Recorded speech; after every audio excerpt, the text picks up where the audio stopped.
starting again in 3, 2, 1. Hello again, and welcome to one of probably the last videos that we're going to have on this chapter, which is algebra and linear equations. Now, as we get towards the end of this chapter, it's probably a good time to reflect on what you've learned and what you've got out of these videos. And if you haven't done so already, make sure that you come and make yourself known and share any improvements that you would like to have made to these videos. Because remember, this new style of learning is supposed to be benefiting you. It's not supposed to help me have an easier job. It's supposed to help you with your learning. So if there's anything that can be done to help improve how you approach learning in this format, it's better that you come and tell me. Now we're moving away from our algebraic fractions today. We've done 2 lessons on those already, and we're going to be having a look at solving basic equations. Now we introduced this topic to you guys back in year 7, but it wasn't really until year 8 that we really got into the nuts and bolts of this topic and started looking at this seriously. Now that you're in year 10, nothing has really changed that much except for the amount of time that we have to look at this. Back in year 8, we did 2 whole weeks on this topic, just on equations, but now it's just one exercise in a chapter. So what did we actually learn back in year 8? Well, when we're solving our equations, you need to remember that you keep your equation balanced. Now to do that, you need to do whatever you have done on the left-hand side to the opposite side of the equation as well. Now what that meant was if you are doing a multiplication to the left, whatever that was, you must replicate on the other side of the equal sign to balance your equation. Okay, so the method that we use, like I was explaining earlier, is set out like so. Let's take the equation 2a is equal to the value of 6. Now we know that 2a is just the equivalent of saying 2 times a, which is still equal to the number 6. Now to remove the number 2 from our equation, because we are always looking to find the value of the singular pronumeral, which in this case is the letter a, we need to do the opposite of what's currently written in this equation. So this is 2 times a. To remove this, we divide by 2 on the left-hand side and divide by 2 on the right-hand side. The reason why we do the opposite is because when we divide by 2, this cancels out the 2 on the left-hand side and tells us that a is equal to, well, 6 divided by 2, which is a value of 3. Now, if you're unsure if this is the correct answer once you get to this point in time, all you need to do is take the answer that you have done or found out and substitute it back into the question at the beginning. So we know that a is equal to 3, so 2 times the number 3 is 6, which is correct. So you've obviously done the question right. Now this is a very simple example of how to work through an equation. Obviously, the harder they get, the more difficult it is to know what you need to do first. For example, if we have a look at an equation which has more than one step, like 2w minus 6 over 4 equals 2. How do you know what operation to do first so that you whittle it away to find out what the single w is? It doesn't make sense that we just use trial and error, because you will take up a lot of time in the test that you need to do other questions. Now in year 8, depending on who your teacher was, you may have been exposed to what is called the onion method. And that is drawing circles around your equation and then working down your layers that you've created to get down to your singular pronumeral. Which is, so we start off with a circle around our pronumeral, because that's what we want to find out, which is the last thing we want left over. Then we circle the next closest thing, which is the 2. Then we circle the next closest thing, which is the negative 6. And then finally, we circle the last thing, which is the divided by 4. Now the onion method tells you that to get down to your singular pronumeral, we remove the layers one at a time until we're left with our W. So in our first layer, we have the divided by 4. So to remove it, we do the opposite, times by 4 on both sides. Then our next layer is the minus 6 inside this circle. So we add 6 to both sides to finish that off. And then to get into our next layer, we have a 2 times W. So to remove it, we divide by 2. So working down your layers, you finally get to your final answer. Whereas the other method, you simply are looking at the other numbers and their position of them in relation to the W. You always get rid of the number that is the furthest away and then work your way down to the closest one. So essentially, it's the onion method in your head. So of course, the furthest number away is the 4, so we get rid of that. Then the next closest is the minus 6, so we get rid of that. And then finally, the closest one is the number 2, so we get rid of that last. That gives you the order of how we get rid of everything that's on the left-hand side to get rid of the W. I always recommend doing the onion method. For some reason, there's always a couple of people that find that confusing. If you're one of those people, as I'll be using this primarily with the harder questions to get the order correct, feel free to come and see me in class and we can work out a different way of solving these equations. Alright, that's how we use our method. Let's get into the actual example questions. Example number 1. Now with one-step equations, these are always going to be worth probably 1 mark in the test. Now it's important that any question that's worth 1 mark you don't spend too much time over because they're what's considered the easier ones. So if you don't understand how to do it, move on and come back to it and try and guess what you think the answer would be. Now for this question, we've got a plus 4 equals 11. Now for most of you, you'd be able to figure out in your head that some number, when you add 4, is going to be the number 7. Now you do not need to show too much working out to solve this equation. In fact, if you ended up writing the answer of a equals 7, you'd get full marks because it's worth 1 mark. However, if you wanted to get into the habit of showing your working out, remember we always do the opposite. So we subtract 4 from this side, subtract 4 from this side. This is removed and we're left with, on the left-hand side, the letter A, which is equal to 11 minus 4, which is 7. So we got the same answer. Alright, let's move on to B. These are still 2-step equations, so you shouldn't have too much trouble on deciding what needs to be done first. But for those of you who are still struggling, remember, the M is what we're looking for. The next thing we circle is the 2, that's the next closest. And then finally, the last one is the minus 4. And with the onion method, we don't start from the center and work out. To get to the center, we need to peel off the outer layers. So the first step, we're going to get rid of the minus 4 by adding 4 to both sides. Alright, that leaves us with 2m, which equals 15. Okay, now we need to get rid of the 2. What operation do we need to use for that? Well, it's 2 times m, and to get rid of the 2, we are going to divide both sides by 2. And so your answer is going to be m equals 15 over 2. Please leave your answers as fractions. Even though it is correct to leave it as a decimal, it's always neater and more accurate if you always leave your answer as a fraction. Okay, next ones. Example 1c. A squared is equal to 9 over 16.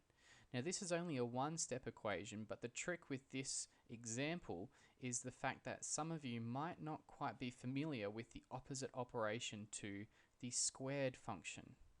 If you remember back to your index laws, hopefully you remember that the other operation associated with a power is the radical sign, or in this case, the square root function. To remove a squared, we are going to do the square root of one side and then the other side.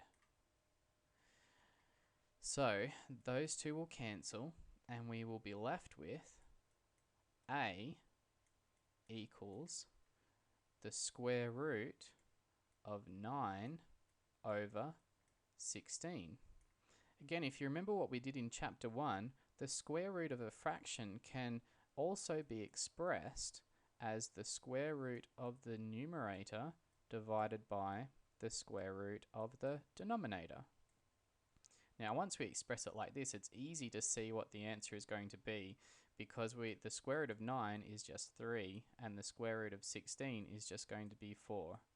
However, if you did forget this step here, you could end up just putting this into your calculator and it will spit out the correct answer at the end anyway. Okay, last example. 3a over 5 equals 11. So if you want to know what to do first, again, start your onion method by circling the pronumeral, then the next number that's closest to it, and then finally the remaining number.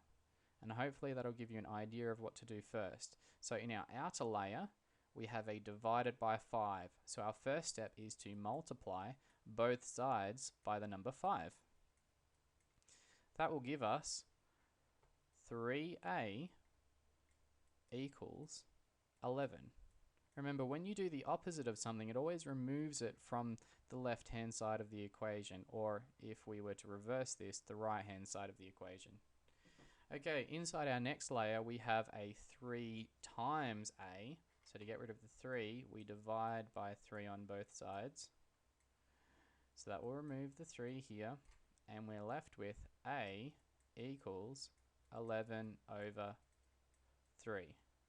Again, like in 1b, we leave our question as a fraction because it's the most accurate way of expressing this answer.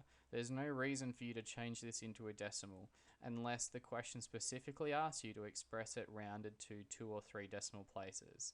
If the question leaves it blank and you're not required to do it in a specific way, just leave it as a fraction. Okay, moving on to example number 2. These ones are going to be a little bit harder. In this question here, we have an equation which we like to call an equation with pronumerals on both sides. Basically, it has a letter on one side of the equal sign, but also on the other side as well. Now, we solve these equations in a similar manner that we did to example number 1, but our very first step must always be to collate the letters on one side, either on the left-hand side or on the right-hand side. The easiest way to do that is to move the pronumeral which has the least amount in it. In this case, the right-hand side has a figure of 3 in front of it. That means if we're going to move it from this side to the other side, we're not going to end up with a negative value in front of our pronumeral. That's just going to add another problem when we start simplifying it down. So always move the least valued pronumeral across to the other side. Now the method still is the same, even though we've got pronumerals on both sides. If we want to move something from one side to the other, remember, we just do the opposite. Now, currently, this is a positive 3h, or a plus 3h.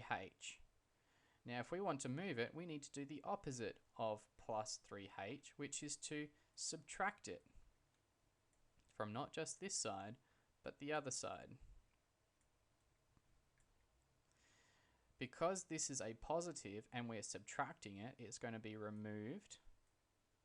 And now we're going to be left with an equation which is 5h minus 3h, which is just 2h. And then the numbers plus 4, which equals minus 6. Don't forget that negative sign. That's not attached to the 3h. The plus sign out the front of here is attached to 3h. This minus sign always belongs with the number that comes after it, or even the pronumeral, whatever the question may be. Okay, so once we've moved our pronumerals from one side to the other, we're always going to be left with an equation that's either 1-step, 2-step, or maybe even 3-step if we're unlucky. In this case, we've only got a 2-step equation left, and from the questions that you've seen in number 1 already, you should be familiar with how to solve it. In this case, we need to move the 4 first by doing the opposite. So subtract 4 from this side and subtract 4 from this side. So that's going to give us 2h equals minus 10. Now, I know some of you may still struggle with your positive and negative numbers and not sure whether to go to minus 10, which is the correct answer, or some of you may have thought that the answer was going to be minus 2 instead. When in doubt with these types of questions, it's always good to have your calculator handy just to double check that you make sure you do the correct thing. Doing a small mistake here can end up meaning that you lose a mark where you probably shouldn't have. Okay, to get to our final answer, we're just going to divide this side by 2. Divide this side by 2, remember to do the same to both sides, and we're left with our final answer, which is h equals minus 5. Okay, let's have a look at this question now. Here we've got minus 6x over here and minus x over here. Remember, we always want to move the pronumeral so that we end up with a positive number on one side. So let me give you the two scenarios. We could either move the minus 6x from the left to the right, or we could move the minus x from the right to the left. Remember, we always have to do the opposite. So because these are two negative terms, we need to add both of them. It doesn't matter which one we move, we either need to add 6x to both sides if we're moving that one, or we need to add x to both sides if we're moving this one here. So what I'd suggest is take a quick moment to think, which one should I add to give me a positive pronumeral on one side or the other? Now the obvious answer is if we move the larger one, so we add 6x over here and add it to this side, that will give us a positive answer. If we only add 1 to both sides, we're still going to be left with a large negative number. Now I suppose in the long run it doesn't really matter how you move it. I'm just trying to simplify the process down, so by having a positive pronumeral, that means you don't have to do as much simplifying. But to be honest, it doesn't really matter. And if you do end up with a negative pronumeral and you do know how to fix it, then I'm not telling you you can't do it that way. Feel free to do it like that. Okay, so our first step is going to be adding 6x to this side and adding 6x to this side, so that on the left hand side we're going to have 18. These will be removed, and on the right hand side we have 24, and minus 1 plus 6 gives us plus 5x. Okay, so focusing on the right hand side now, since our pronumeral is over here, we need to remove the 24 next. So we're going to subtract 24 on this side, subtract 24 on this side, so that we have minus 6 equals 5x.